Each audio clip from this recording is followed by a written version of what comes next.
Khususnya persoalan pada pria-pria ketika mereka menghadapi persoalan pekerjaan, persoalan permodalan, persoalan sebagai laki-laki. Sementara mereka dituntut oleh sebuah agama bahwa para pria itu harus menjadi imam di keluarga. Tapi di satu pihak mereka itu keropos.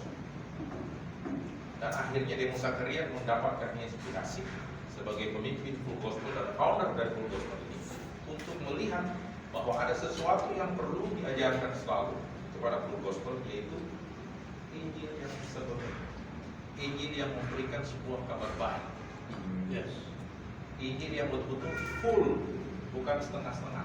Makanya nama kita ini Full Gospel Businessman Fellowship, perkumpulan laki-laki atau pria-pria pebisnis yang betul-betul berpedoman kepada satu keyakinan. Mereka akan selalu diajarkan, yaitu Full Gospel, Injil yang sebenarnya. Beberapa waktu yang lalu saya sudah membahas tentang apa arti Injil yang sepenuhnya. Yang hadir tentu masih ingat ya, Injil yang sepenuhnya itu adalah Injil yang menyatakan bahwa Tuhan sudah menyelamatkan saudara dan saya, menyelamatkan pria-pria sejati. Tapi mereka tidak tahu bahwa mereka sudah diselamatkan. Jadi ketika Yesus tersalib di bukit Golgota, dia katakan telah selesai. Apa yang selesai? Upah dosa manusia itu dari tahun Adam sampai akhir sejarah dunia, harusnya mereka itu mati masuk neraka. Hari ini semua upah dosa yang masuk neraka itu ditanggung oleh Yesus Kristus tersalib. Itulah Injil, kabar baik yang sepenuhnya bahwa Yesus telah menggantikan kematian pria-pria di dunia ini dengan kematian. Kabar baik ini sedikit demi sedikit terjadi penggerusan. Sejak tampilnya Yohanes Pembaptis, pengajaran ini mulai dibengkokkan seakan-akan bahwa iya memang kita diselamatkan, tetapi kalau kamu diselamatkan ikut gereja ini, ikut denominasi ini, ikut ini, dan setia. Dan itulah pengajaran dari agama. Jadi tadinya itu adalah betul-betul yang dikabarkan adalah pekabaran keselamatan Full Gospel. Tapi muncul ketika dibentuk agama menguasai pekabaran ini. Kalau ini dikabarkan, maka kita tidak akan mempunyai kontribusi apa-apa dalam beragama. Sehingga agama membuat satu pedoman-pedoman, membuat pria-pria itu frustrasi. Seakan-akan mereka ini ketika mereka sudah jatuh dalam dosa, mereka sudah pasti masuk neraka. Sehingga mereka betul-betul menghadapi situasi kondisi frustrasi. Padahal kabar baiknya bahwa Yesus sudah selamatkan. Apa yang belum diselamatkan? Keselamatan kekal sudah diberikan. Apa yang belum diselesaikan di sini? Kalau upah dosa sudah selesai. Yang belum selesai adalah tubuh jasmani kita akibat dosa. Maka kita akan tua, kita akan sakit, kita akan didera berbagai penyakit oleh karena akibat dosa yang kita harus tanggung di dunia ini. Itulah sebabnya pekabaran mengatakan apa yang kamu tabur, itu yang kamu tuai. Itu koneksinya adalah selama kita hidup, kita akan menuai apa yang kita tabur. Tapi kematian kekal yang harusnya diakibatkan dari upah dosa dari Adam sampai akhir sejarah dunia, itulah yang dipatutkan ke salib dan dikatakan selesai.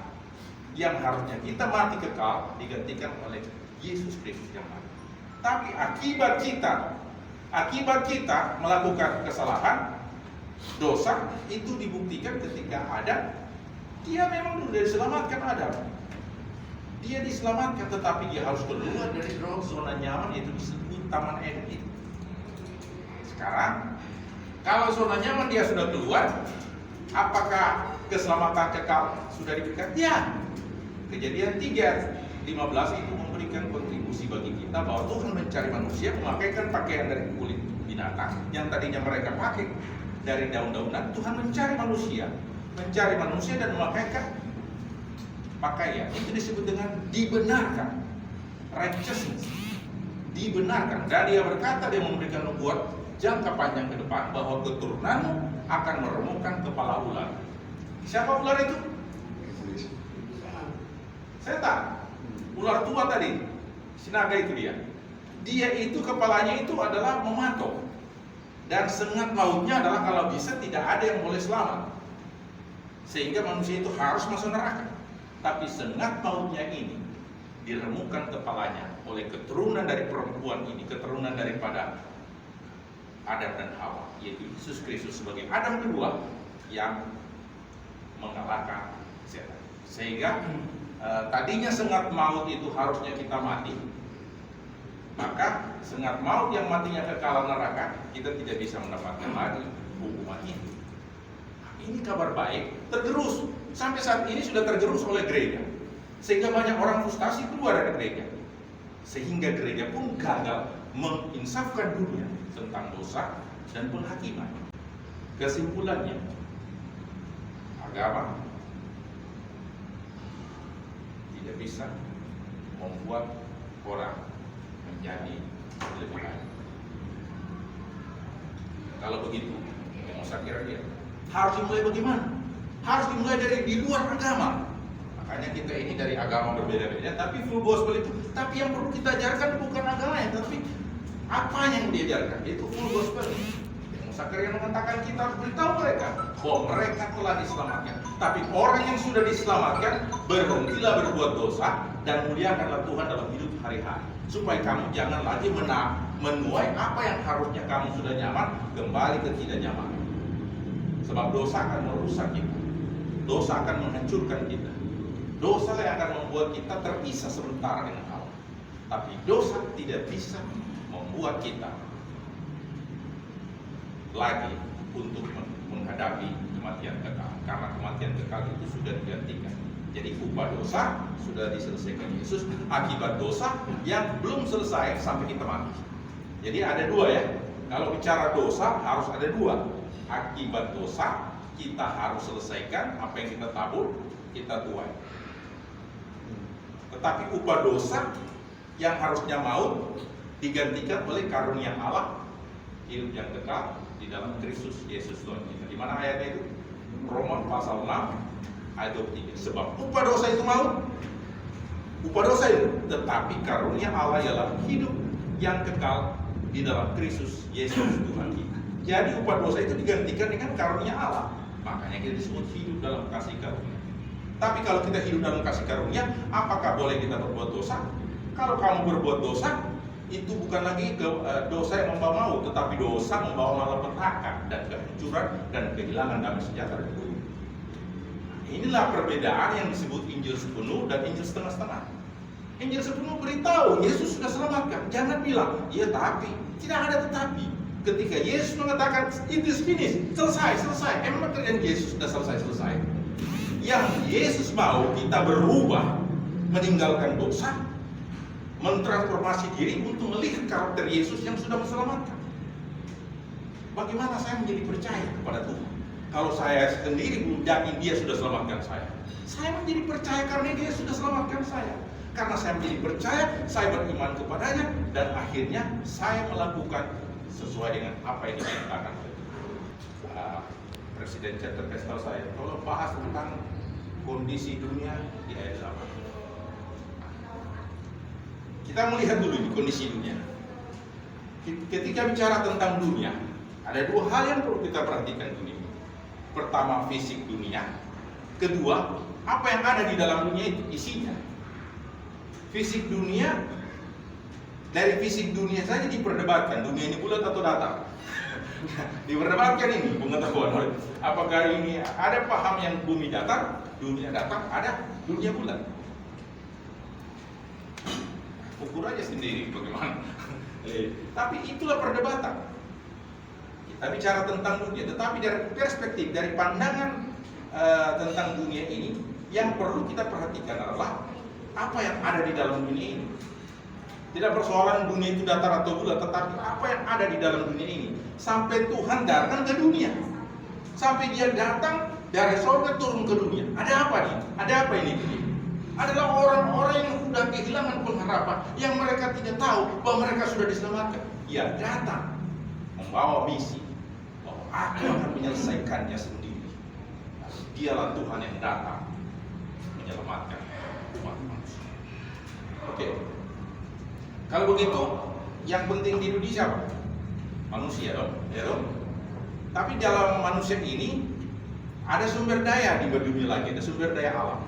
Nah, ketika sumber daya alam ini menjadi rebutan, maka manusia mulai melihat sumber daya ini dengan ketamakan.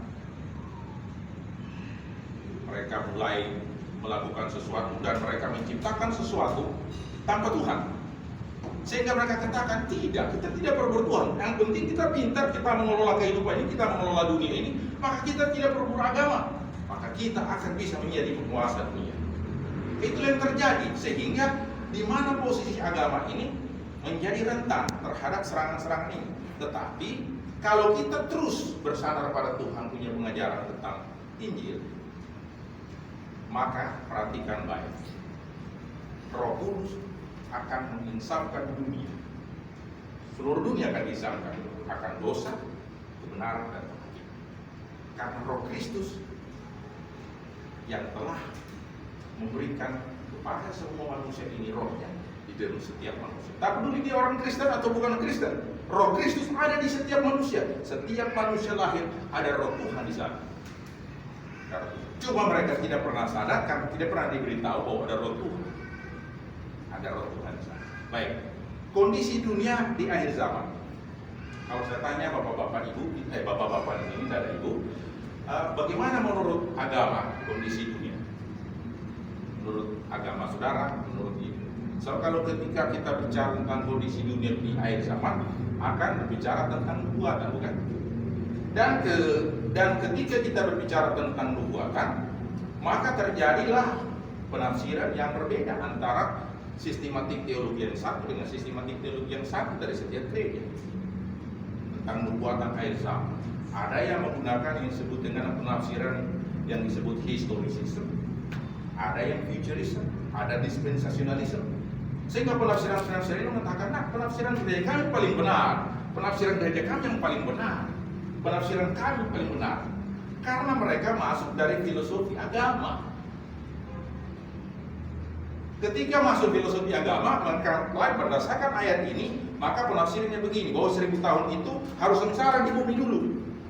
Oh, yang mengatakan tidak, 1000 tahun itu harus ada damai di bumi. Nah, ini menjadi perdebatan tentang post millennium, 1000 tahun dan 1000 tahun. Bicara tentang akhir zaman, semua setuju, semua gereja setuju bahwa akhir zaman itu adalah satu periode masa di mana ketika Yesus naik ke surga, maka sekarang ini disebut dengan akhir zaman. Ketika Yesus belum tersalib, disebut zaman akhir. Pada waktu nabi-nabi menulis pada zaman akhir akan ada akhirnya Yesus. Di zaman akhir Yesus tersalib. Tetapi ketika Yesus naik ke surga, itulah zaman di akhir. Zaman yang paling akhir ini, zaman akhir. Akhir zaman. Zaman akhir, akhir zamannya, di akhir zamannya.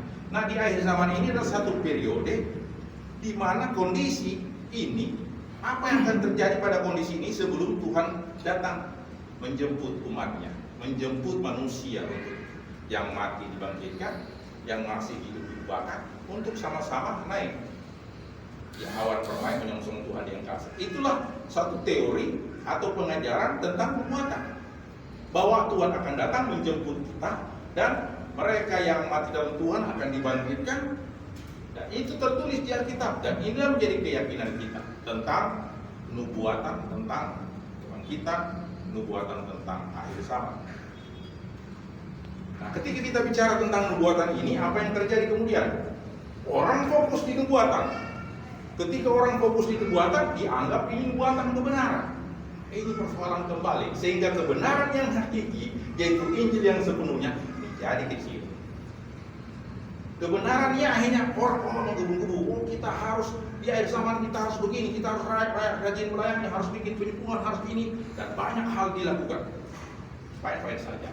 Tetapi ketika kita lupa mengajarkan apa yang disebut dengan Injil sepenuhnya, maka dunia tidak akan pernah menyadari. Roh Kudus tidak akan menginsafkan orang kalau kita tidak bicara bahwa dia diselamatkan. Saya sudah diselamatkan. Dan ketika orang tahu diselamatkan, dia akan bersuka cita. Dan ketika ia bersuka cita, dia dapat merasakan damai sejahtera. Dia akan taat dan setia kepada orang yang sudah menyelamatkan dia, yaitu Tuhan kita, Yesus Kristus. Oke, kondisi di akhir zaman ini kita akan lihat lagi bahwa ketika kita bicara nubuatan, maka orang mengatakan ini nubuatan inilah sebuah kebenaran. Tapi coba lihat dari perspektif filosofi kita.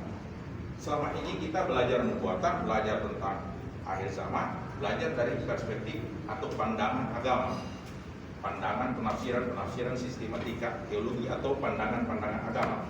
Tapi kalau kita kembali kepada pandangan kita, filosofi kita itu sendiri, bahwa segala tulisan yang diilhamkan Allah dari Kejadian sampai Wahyu bermanfaat untuk mengajar, menyatakan kesalahan, memperbaiki kelakuan, dan mendidik orang. Tapi pengajaran-pengajaran ini dianggap sebagai kebenaran. Dan akhirnya karena ini dianggap kebenaran, siapapun yang tidak sesuai dengan ini sesat. Satu orang mengatakan tidak, bukan begitu konsepnya, maka dia disebut sesat, harus keluar. Karena ini yang disebut dengan mereka mempertaruhkan apa yang disebut dengan denominasi atau pengajaran-pengajaran mereka. Nah, pengajaran ini dikunci sebagai kebenaran yang dianut oleh gereja. Nah, ketika kita bicara tentang kebenaran ini, maka yang di luar itu kita anggap tidak benar. Maka kita akan katakan agamaku yang benar, agamaku yang benar, agamaku yang benar, agamaku yang benar. Tapi kalau kita lihat dari filosofi kita tidak begitu. Nubuat kata Alkitab di dalam 1 Korintus 13, Rasul Paulus dia bukan cuma ahli agama, tapi dia ahli kitab. Banyak orang tidak melihat Rasul Paulus ini sebagai ahli kitab. Dia ahli kitab dari keluaran dari Sanhedrin. Sanhedrin itu majelis agama Yahudi, dan profesornya atau guru besarnya adalah Gamaliel, ahli kitab. Dia berkata tentang nubuat dalam 1 Korintus 13. Dia berkata begini, sebab pengetahuan kita tidak lengkap dan nubuat kita tidak sempurna. Jadi perhatikan baik di sini. Jadi bicara tentang nubuatan tentang akhir zaman, jangan pernah kita terjebak dan bertengkar hanya gara-gara masalah 1000 tahun ini di bumi ini damai atau sengsara gitu. Tetapi harus kita melihat bahwa apa yang disebutkan oleh kitab mengatakan bahwa pengetahuan tidak lengkap, nubuat tidak sempurna. Jadi sesuatu nubuat itu tidak sempurna. Kalau ini sesuatu yang tidak sempurna, jangan menjadikan patokan. Yang harusnya menjadi patokan pengajaran kita adalah dalam pos-pos PI, adalah pusat penginjilan itu. Pos PI harus Injil yang sepenuhnya. Yesus sudah selamatkan saudara. Kalau saudara sudah diselamatkan oleh Yesus, maukah saudara menyembah Dia? Maukah saudara taat kepadanya? Orang akan tunduk dan berkata, ya, kami akan tunduk yang sudah menyelamatkan kami. Orang akan lebih mudah mengikuti Yesus kalau kita beritahukan tentang bahwa mereka sudah diselamatkan. Coba kalau katakan, saudara yang kurang beriman, saudara bisa masuk neraka, saudara. Nah, mulai, wah masa? Bikin takut orang kan? Itulah agama, membuat psikologi ketakutan. Tapi kita mau mengajarkan kita tentang filosofi, kita mau memberitahukan tentang kabar baik. Sekarang pertanyaan, apakah agama salah? Tidak. Memang orang dididik untuk takut supaya mereka taat. Karena dianggap orang-orang ini belum memiliki kapasitas dewasa. Karena dalam gereja masih banyak orang kanak-kanak dalam rohani, sehingga perlu dibuat psikologi ketakutan. Kamu kalau nggak setia, masuk neraka kamu. Kamu kalau tidak taat, begini, dikutip Alkitab untuk membenarkan. Kalau cuma soal mengutip Alkitab, setan juga pintar mengutip. Pernah dengar setan mengutip kitab? Waktu Yesus dicobai di padang gurun. Dia mengutip kitab Mazmur bilang, bukankah ada tertulis, jatuhkanlah dirimu ke bawah, maka malaikatnya akan menentang kau. Dia menentang engkau, akan menentang engkau. Itu setan mau menguji Yesus, mencoba Yesus dengan mengutip Alkitab. Kitab Mazmur, bukanlah ada tertulis. Jadi kalau kita mengatakan ada tertulis, ada yang kita katakan, kita berdebat dengan ayat-ayat. Padahal fungsi ayat-ayat yang ditulis dalam kitab hanyalah fungsi pengajaran, menyatakan kesalahan, memperbaiki kelakuan, dan mendidik. Nah, formulasi pendidikan, ada psikologi ketakutan, ada ujian di sana. Tapi ini bukan kebenaran. Pengajaran-pengajaran ini bukan kebenaran. Kebenaran yang sesungguhnya adalah Yesus Tuhan sudah menyelamatkan. Itulah kebenaran absolut. Tuhan yang sudah menyelamatkan kita. Kenapa kebenaran ini? Maka Yesus berkata, akulah jalan dan kebenaran. Kenapa kita tidak bicara tentang Yesus dan karyanya? Kita bicara tentang ketaatan. Orang akan taat kalau dia tahu dia selamat. Orang taat kalau dia sudah ditebus. Banyak punya dosa, tapi saya sudah ditebus oleh Yesus. Kira-kira dia akan mencintai Yesus atau tidak? Dia pasti mencintai Tuhan. Di sinilah persoalan di akhir zaman ini. Kita melihat bahwa kondisi dunia di akhir zaman, dunia akan dibutakan tentang apa yang disebut dengan Injil sepenuhnya. Orang tidak akan bicara lagi tentang Injil sepenuhnya. Yang penting you berbuat baik. Padahal perbuatan baik kita di dunia ini adalah kita tuai di bumi. Tapi mereka tidak tahu, saya sudah banyak berbuat baik ini. Apakah saya masih bertanya lagi, apakah saya akan selamat? Wah, kamu belum selamat kalau kamu begitu. Kamu harus meminta maaf lagi begini. Kamu harus mengaku dosa kamu. Dan akhirnya semua bikin pengakuan dosa. Lupa bahwa mereka sudah didoakan oleh Yesus dan Yesus sudah selamatkan mereka. Mereka lupa karya Tuhan. Kondisi ini akan semakin dan akhirnya ketika orang tidak percaya bahwa mereka sudah diselamatkan, mereka mencari cara selamat dengan gayanya sendiri. Ketika agama tidak sepakat mengajarkan Injil sepenuh, maka jangan heran saja semua orang datang ke kaki Yesus. Tapi kalau Injil sepenuhnya tentang Yesus yang sudah menyelamatkan kita kabarkan dengan sepenuhnya, maka Yesus katakan, jika aku ditinggikan, aku akan menarik semua orang datang kepada aku. Tak peduli agama apa dia, akan ditarik. Dan mengkudeta Yesus Kristus ini di akhir zaman dengan mengatakan, you kalau mau terima Yesus harus jadi Kristen. 7 miliar orang masuk gereja tidak muat.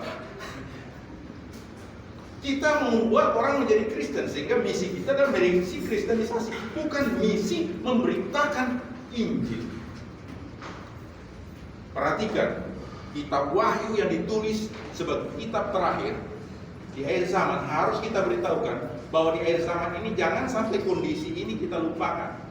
Kita mulai hanya mengajarkan, akan ada pengejek-pengejek. Kenapa kita diejek-ejek? Akan tampil ada pengejek-pengejek. Kenapa kita diejek-ejek? Karena kita tidak meninggikan Yesus. Kita meninggikan gereja, kita meninggikan organisasi, kita meninggikan pengajaran-pengajaran itu tanpa meninggikan tentang Yesus Kristus. Sehingga kita diejek. Katanya gereja mereka yang paling benar. Sesama Kristen saling menipu. Sesama Kristen saling menganiaya. Why? Sehingga saling mengejek. Apa yang terjadi? Itu yang dikhotbah. Padahal kondisinya kita tidak meninggikan Yesus. Kita sementara meninggikan organisasi gereja, bukan meninggikan Yesus. Sebab kalau Yesus ditinggikan, ia akan menarik semua orang datang kepadanya. Tak peduli itu siapa dia. Bagaimana cara meninggikan Yesus? Cara meninggikan beritahu bahwa Yesus sudah menggaransi selamat dari Adam sampai akhir sejarah dunia. Yesus sudah menanggung semua upah dosa manusia dengan darahnya yang mahal. Kita bukan ditebus tapi ditebus dengan darahnya. Kita ditebus oleh Tuhan. Kita tidak bisa menebus diri kita sendiri. Tuhanlah yang menebus kita. Yesus adalah penebus. Yesus adalah juru selamat. Halo? Sampai sekarang, sampai saat ini bisa paham sampai saat ini. Kenapa saya kasih tahu bahwa kondisi di akhir zaman? Saya melihat dari perspektif kitab suci. Dari perspektif bukan kitab suci, karena kitab suci semua orang mengatakan. Perspektif biblikal filosofi. Filosofi kitab. Filosofi kitab itu tujuannya mengajar, menyatakan kesalahan, memperbaiki kelakuan dan mendidik. Itulah sebabnya nubuatan disampaikan oleh Rasul Paulus tadi, pengetahuan kita tidak lengkap, nubuat kita tidak sempurna. Tapi kita ribut, wah dia belum bahasa roh, berarti Roh Kudus belum ada sama dia. Kita ribut di situ dengan masalah dogmatika kita. Kita lupa tentang Injil yang sepenuhnya meninggikan Yesus supaya semua orang datang kepada Dia. Kondisi ini akan semakin meruncing di akhir zaman. Orang akan tampil mengejek satu sama lain. Gereja satu akan mengejek gereja lain. Orang satu agama satu akan mengejek yang lain. Kemudian orang lain mengatakan kamu sudah menistakan kitab. Memang kitab ini apa yang dinistakan? Ini hanya buku pedoman pengajaran. Upaya karakter orang itu betul-betul taat dan setia kepada Tuhannya. Tapi karakternya akhirnya dibentuk untuk setia kepada pendetanya dan setia kepada gerejanya. Sehingga gereja luar dianggap sesat, gereja saya kan benar. Saya tampil di gereja saya mengatakan saya pendeta, bukan pendeta organisasi. Saya pastor train.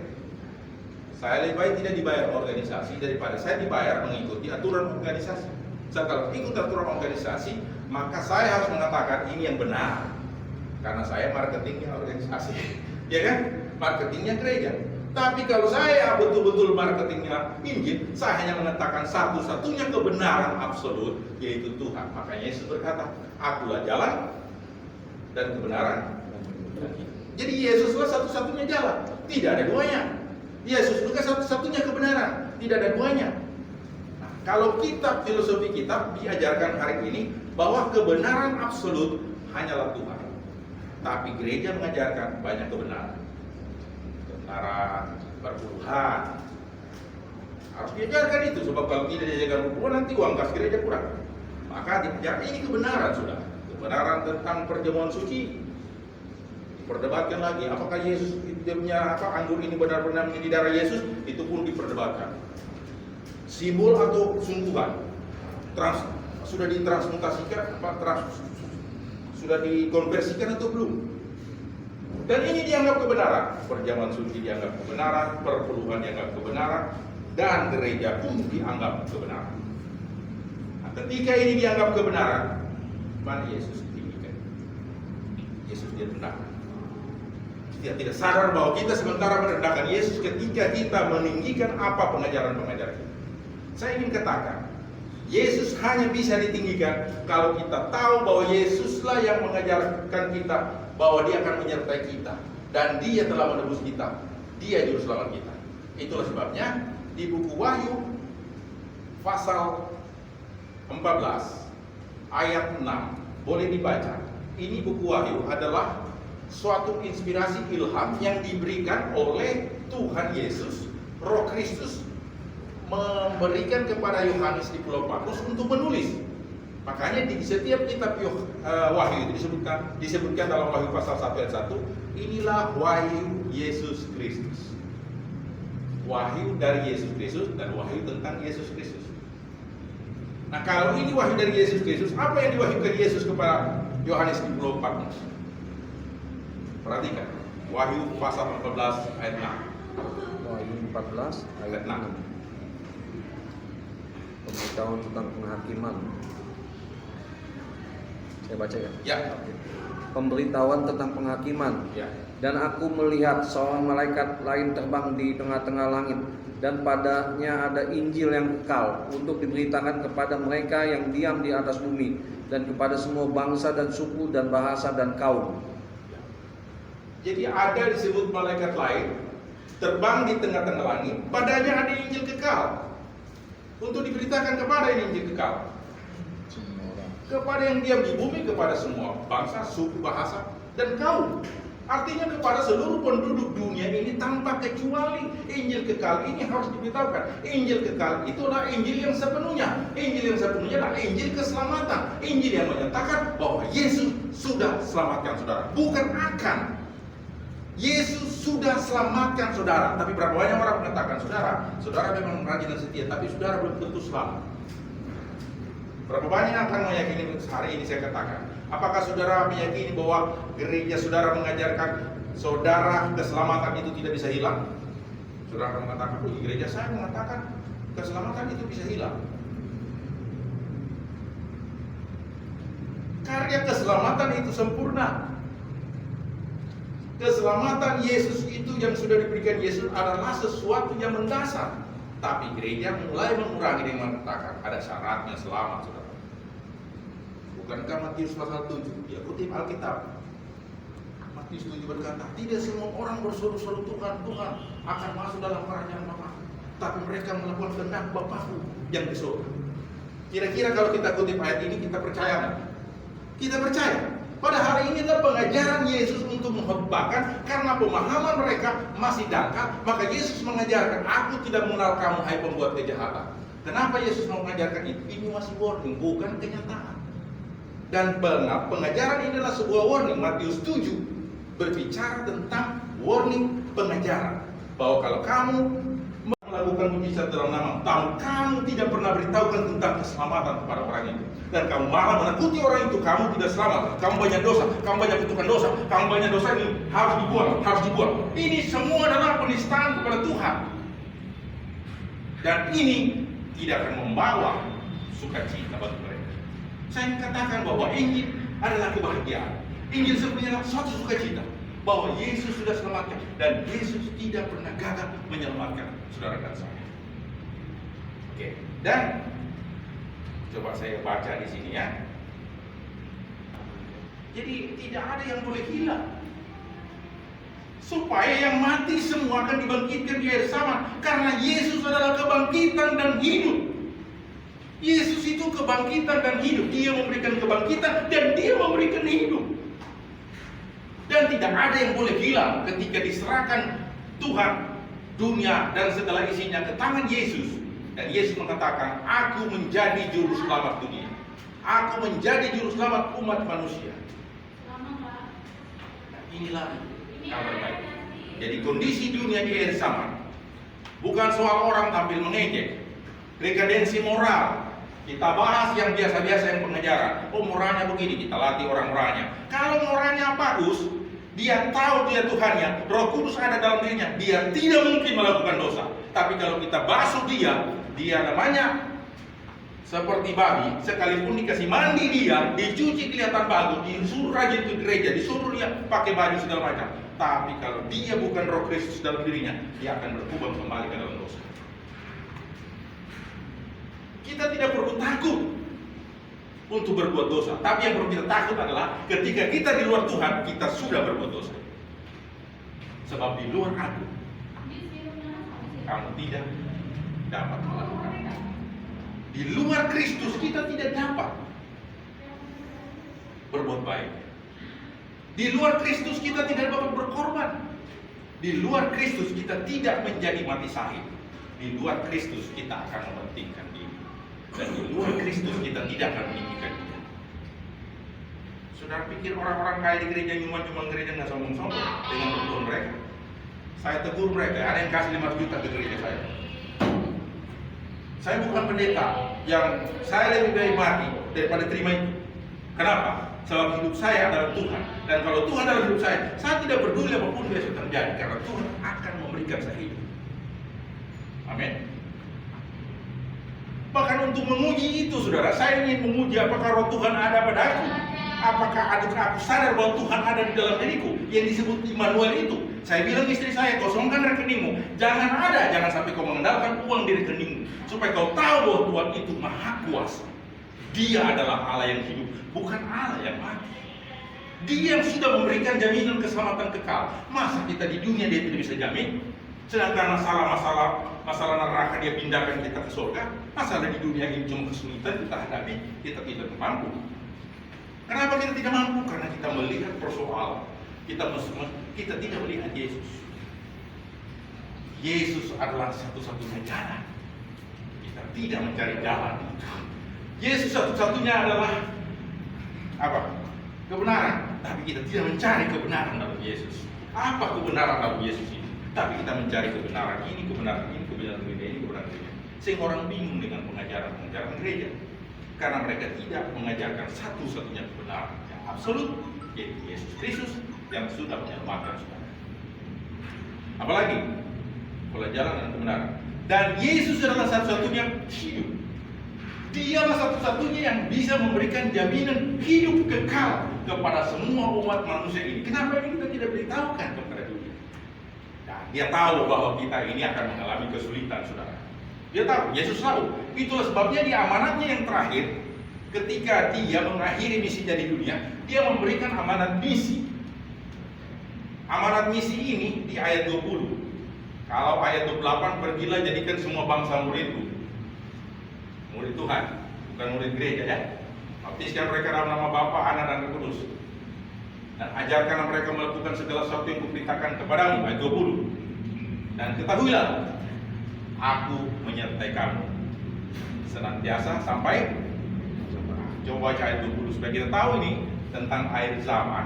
Ada tantangannya dan Yesus mempersiapkan kita untuk menghadapi tantangan di akhir zaman. Apa yang kita hadapi nanti. Kita baca dulu ayat 20 sebagai jaminan dari Yesus. Ketika Yesus memberikan amanat, Ia juga memberikan jaminan kita di dunia ini. Coba dibaca, bagus. Apa? Wahyu. Bukan. Matius 28 ayat 20. Satu kan? Matius 28 ayat 20. Matius 8. Matius 28 ayat 20. Matius 28 ayat 20. 20. Oke. Dan ajarlah mereka melakukan segala sesuatu yang telah kuperintahkan kepadamu. Dan ketahuilah, aku menyertai kamu senantiasa sampai akhir zaman. Kenapa kita tidak menceritakan sampai akhir zaman Tuhan beserta kita? Tapi kita mengkhotbahkan bahwa dunia ini akan krisis, saudara. Dunia akan begini, dunia akan hancur, dunia ini. Kalau saya dengan Kristus, sekalipun dunia hancur, diangkat saya di awal, Pak. Tapi ketika orang tidak bisa memberikan solusi, Elon Musk bikin solusi. Kalau memang dunia hancur, gue siapkan satu dunia yang baru di planet Mars. Tapi tiketnya bayarnya mahal ya. Dia jual tiket, bisnis dia. Karena kita tidak pernah menyatakan dengan benar-benar, dengan sungguh-sungguh bahwa di akhir zaman Tuhan akan menyertai kita, bukan sewaktu-waktu, tetapi senantiasa.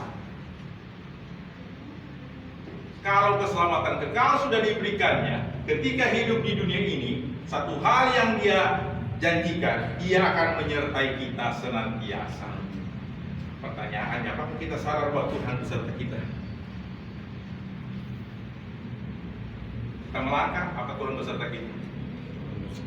Kalau kita meragukan bahwa Tuhan beserta kita hari ini, disitulah dosa mengintip, disitulah kejahatan muncul. Tidak mempercayai Tuhan nyata. Dan itu ujian banyak. Orang Israel dikasih pelajaran. Hai orang-orang Israel, mulai dari imam yang mengangkat tabut, kalau kamu betul-betul mempunyai keyakinan bahwa aku menyertai kamu dari Mesir sampai ke Kanaan, coba lakukan satu hal. Sambil pikul tabut perjanjian kamu menyeberang di sungai Yordan yang deras dan keruh. Mulai dengan imam-imam. Ketika mereka menginjakkan kaki dengan tanpa bertanya, kalau Tuhan yang menyuruh, Tuhan beserta, maka mereka melangkahkan kaki. Ketika imam-imam melangkahkan kakinya di atas air bersebar menjadi jalan. Kita bergerak dengan mempercayai Tuhan beserta kita, dengan langkah iman bahwa Tuhan beserta kita. Apapun tantangan deras air Yordan yang keruh itu tidak akan menghalangi kita kalau kita beserta Tuhan. Dibuktikan oleh Musa juga. Dan ketika kita bergerak, saya katakan, sorga pun bergerak. Hai para pebisnis, saya ingin katakan sebagai businessman, fellowship perkumpulan businessman, jangan pernah berpikir bahwa bisnismu itu adalah milikmu. Ketika engkau mengatakan bisnismu adalah milikmu, maka engkau berada di dalam pencobaan. Sedangkan doa Bapak kami berkata, jangan membawa diri kami dalam pencobaan. Sebab ketika kau masuk dalam pencobaan, kau akan stres. Kenapa? Karena kau ini bisnis, kau rugi. Kalau kamu merasa bahwa bisnismu itu adalah bisnisnya Tuhan, maka ini milik Tuhan. Saya hanya manajernya di sini. Saya hanya direkturnya Tuhan di perusahaan ini. Semua milik Tuhan. Jangankan ini bisnis, hidup saya miliknya. Nah, kalau kita sebagai bisnismen tahu bahwa Tuhan beserta kita, bisnis kita Tuhan sertai, tidak usah takut dengan krisis, karena ada Kristus. Halo? Masa orang yang tidak beriman berani dia menghadapi peperangan hanya dengan keyakinan bahwa di tengah krisis ada jalan keluar. Kita punya Kristus, sudah adalah jalan. Dan bukan cuma jalan keluar, jalan yang baik, jalan yang lurus, yang disebut siratal mustaqim. Bukan cuma jalan keluar, tiba-tiba orang tembak lagi kita, tapi jalan yang lurus, yang diproteksi oleh Tuhan itu sendiri. Jadi kondisi dunia di akhir zaman, saya ingin katakan, kurangnya keyakinan kita kepada Tuhan, yang beserta dengan kita, yang menyertai kita senantiasa, sehingga orang stres. Kenapa orang Kristen stres? Jangankan orang Kristen, saya bilang, pendeta banyak yang stres. Kenapa? Karena mereka berkhotbah, mereka pintar, tapi mereka tidak sadar bahwa mereka itu sebenarnya Tuhan sertai. Mereka lupa penyertaan Tuhan karena mereka selalu melihat, mak, gua rekening tinggal sekian. Kenapa itu? Dan saya melatih diri saya dengan itu, bahwa kalau kita betul-betul mengakui bahwa Tuhan beserta kita, cukup kau lakukan keyakinan itu dan melangkah saja, Tuhan akan buka jalan. Haleluya. Jadi kondisi dunia di akhir zaman adalah kondisi yang perlu kita ajarkan adalah orang tidak menjadi percaya lagi kepada Tuhan karena sudah dikontaminasi dengan budaya-budaya hedonisme, materialisme. Kalau nggak ada uang sudah stres itu. Kalau nggak ada uang udah marah-marah itu. Betul? Betul atau betul? Tapi kalau tidak ada uang, yang penting ada Tuhan, itu yang penting. Keyakinan ini yang perlu dipupuk. Kalau perlu berpuasa, saya bilang lebih baik saya mati mengandalkan Tuhan daripada sama sekali saya mati sia-sia di dunia ini. Saya uji. Nah, terjadilah yang disebut dengan kalau dalam dunia manifestasi Roh Kudus itu berkarya bahwa Tuhan sanggup melakukan sesuatu.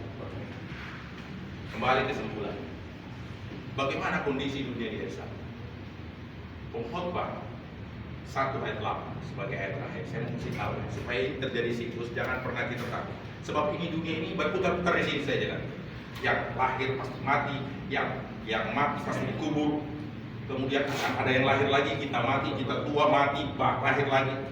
Pengkhotbah 1 ayat 8. Apa ayat 8? Pengkhotbah 1. Siapa ini pengkhotbah? Pengkhotbah ini adalah tulisan karya daripada raja yang mempunyai hikmat yang luar biasa, Salomo. Dia memberikan tulisan dalam Al-Katim atau Pengkhotbah 1 ayat 8. Boleh dibaca? Ya. Segala sesuatu menjemungkan sehingga tak terkatakan oleh manusia. Mata tidak kenyang melihat, telinga tidak puas mendengar. Ayat 9. Ayat 9. Tidak akan selalu puas.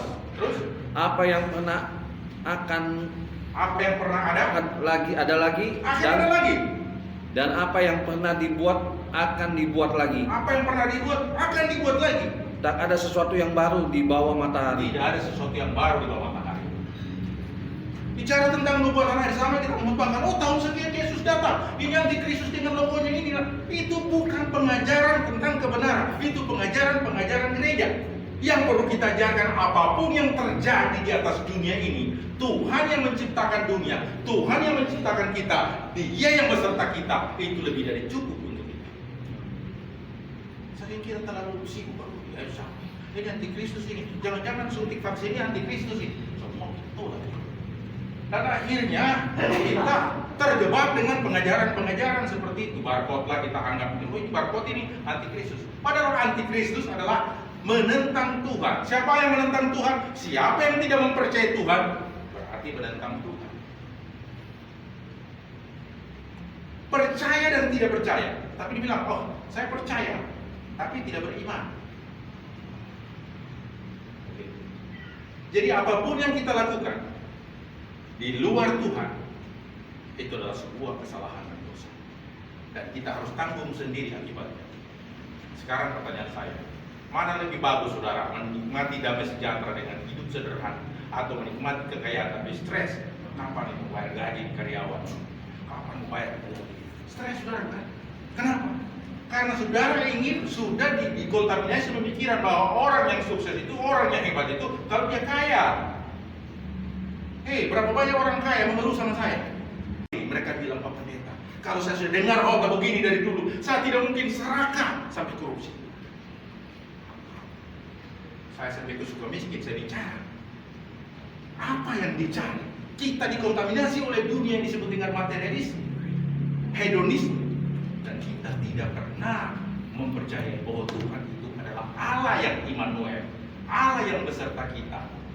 Aku menyertai kamu senantiasa. Immanuel, Immanuel artinya Tuhan dengan kita. Tuhan akan beserta kita, bukan sewaktu-waktu, tapi senantiasa. Setiap langkahku, kita nyanyi, setiap langkahku diatur oleh Tuhan. Betok kakinya, sialan yang mulai kata keluar ini. Di luar Tuhan kita sadar, kita tidak sadar, kita sudah melakukan kesalahan. Itulah sebabnya apapun yang terjadi, sebutkan haleluya. Ada uang, tidak ada uang, haleluya. Tidak blanket dalam kedinginan, no blanket or punya blanket pada saat kedinginan, puji Tuhan. Berapa banyak orang di Ukraina menangis karena bombardir. Mereka mengungsi. Saya ketemu di jalan sawah. Dari mana? Dari Ukraina. Mereka menangis. Mereka tinggalkan kekayaannya dari Ukraina. Dan mereka katakan, ternyata semua kekayaan yang kami miliki semuanya sirna, hanya dalam sedikit. Saya ingin katakan, Tuhan tidak pernah sirna. Maukah kita menjadikan Tuhan lebih yang pertama dan yang terutama dalam hidup? Kondisi dunia yang sama tidak pernah menjadikan orang, tidak menjadikan Tuhan yang pertama dan utama. Hari ini, apapun kondisi yang terjadi di dunia, apapun yang terjadi, mau es, mau gempa bumi, apapun yang terjadi, di Palu, likuifasi. Saya bilang, Tuhan, keluarga saya di Palu terjadi likuifasi. Proteksi mereka dengan malaikat. Semua boleh mati di samping mereka, tapi tanah saya dengan ini, tolong jaga. Malaikat, perintahkan malaikat supaya jaga keluarga saya. Dijaga, sementara yang lain pada mati-matian di samping kanan saya. Saya ingin katakan bahwa sekalipun 10.000 lebih di sisi COVID lagi orang takut, kita lebih takut dari COVID daripada takut sama Tuhan. Sehingga takut kita, padahal jaga tubuhmu, konsentrasi ke Tuhan, bahwa Tuhan, imanmu harus terjaga, imunmu jadi tinggi. Kalau imunmu jadi tinggi karena imanmu tinggi, ilmumu jadi kuat, maka engkau tidak akan sakit. Saya sudah uji coba. Saya uji coba ini, saya mau uji coba lagi bagaimana caranya saya tidak tidur. Tidur jam 5. Saya mau melihat apakah Tuhan beserta. Tidak sakit-sakit. Setelah saya tes, apa yang membuat saya tidak sakit? Saya tes. Bukan kan? Jadi banyak orang pikir, oh karena kamu makanan ini, makanan bukan. Saya bilang, karena saya sering berpuasa untuk meminta Tuhan memberikan saya tubuh yang sehat. Setiap saya minum air, saya katakan, biarlah air ini memberikan saya kekuatan. Tuhan segarkan tubuh. Hanya Tuhan yang bisa mengenalkan tubuh. Terakhir, masih adakah iman mendapat hidup? Masihkah kita mempercayai Tuhan yang hidup? Yesus berkata, akulah jalan dan